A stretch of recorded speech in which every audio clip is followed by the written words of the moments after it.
So these Confucius centers are at universities all over the country, and they are funded by the Chinese government, and then they are set up as like nonprofits. They then provide grants to professors, students to do research. So who do you get loyal to? Well, who's feeding your research program? Who's feeding your grant? The Chinese government. So who are you not going to come out and say, well, they're committing genocide? The Chinese government. Who are you going to talk about if you're a scientist and you're taking money from them, you're not going to blame them for the virus, or you're going to blame a bat. And the Trump administration had a proposal going into place that would have required universities to start disclosing their foreign monetary ties. Where are you taking foreign money from?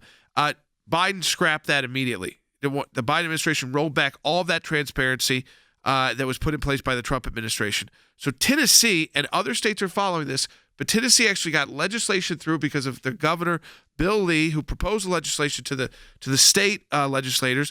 They put it through, and they have kicked the Confucius Institutes off campus in Tennessee. Other states are doing this same thing. They're in the same process. And Harry, I think this is huge, because this is where you get the experts and specialists who weigh in on everything from, is it genocide, to could it have originated actually in a bat? Absolutely. And you generate apologists for the Chinese regime, and these apologists are bought and paid for, if you will, by China, either directly or indirectly. They may call it a grant, but some might also call it a bribe. And one of the things to keep in mind here is that the Biden administration, which lacks transparency with respect to the nation's ongoing border crisis, also does not favor transparency with respect to China and China's ability to influence the United States. And so the Biden family has, to some extent, acted as grifters with respect to the Chinese government.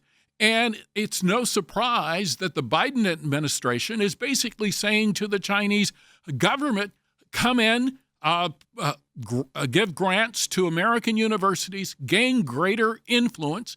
And I think, as you rightly point out, Jordan, what is the objective of China? Domination and control.